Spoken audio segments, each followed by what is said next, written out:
HarperCollins presents I Am the Border, So I Am, by @BorderIrish, read by Adam Best. How are you? Well now, how's it going? Come here to me. I was just minding my own business, being a largely invisible border that no one had thought about for years. And happy enough I was with that. It's a tiring business, bordering. It's a generally unhappy one too, at the best of times.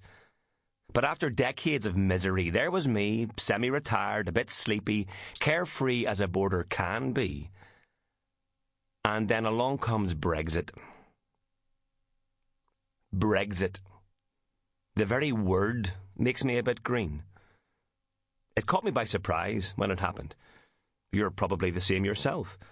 I woke up one morning and shook my grass, looking forward to another day of doing not very much, and there was a whole load of paparazzi, with the cameras flashing, shouting, "Hey, Irish border, look dark, look threatening, look sexy." Well, now, I'm attractive enough to look at for a border, but it's long since I appeared threatening to man or beast. I pulled the grass back around myself and tried to ignore them. They're persistent, though, these fellas with the cameras, and they caught me a bit off guard. So those early Brexit photos don't show my best side. Then the journalists started to turn up, with all their daft questions. How did you get here? Are you scared? How do you really feel? Hiding from British journalists sent by their editors to find me has been the only fun thing about Brexit. They write articles saying they've straddled me. I know, the cheek of them, because they love to sound macho, but that actually means they couldn't find me. So they guess I was somewhere in between all the wind-blowing shucks and the feeds they got lost in before they wrote their article about me, holed up in a floral-curtained, swirly-carpeted Newry B&B while eating a saturated fat local breakfast special. Yes, I had thought I was going to go into retirement.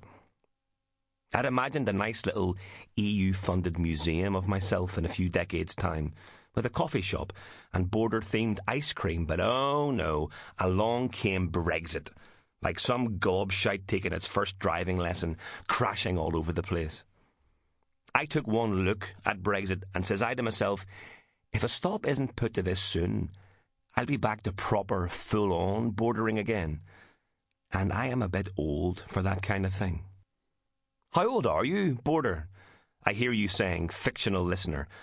Well, now there's a question. It's very hard to say. Do you ever think to yourself, I'll do this wee job as a stopgap, just to keep things ticking over until my creative career really takes off? And then 97 odd years later, you look at yourself and you're still doing the same thing. That's me. I was meant to move after a few years, but you know what humans are like? Indecisive. Time passes fair quick, doesn't it? But also very slowly, says you. And that's the truth as well. But time has passed, and thank the Lord above for it, because time has had little enough useful to offer me this past century, except the last 20-odd years since the Good Friday Agreement. They've been grand, in comparison, those 2 decades of birdsong.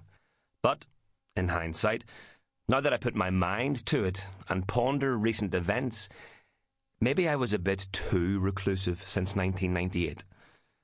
Maybe I was a complacent border. You know that way you put something down in a place, and then that's the place the thing stays. And then, you know that thing when something is really important, and you put it somewhere obvious so you'll remember it, and then you forget about it. And then later, let's say over 97 years later, you fall over it in the middle of the night. Yeah? That's the British government and me. Completely forgot about me. Egypts. Back in the 1920s, a panel of experts of different political persuasions were meant to redraw me one day on a tea break. But they argued with each other, as official people do, and nothing changed.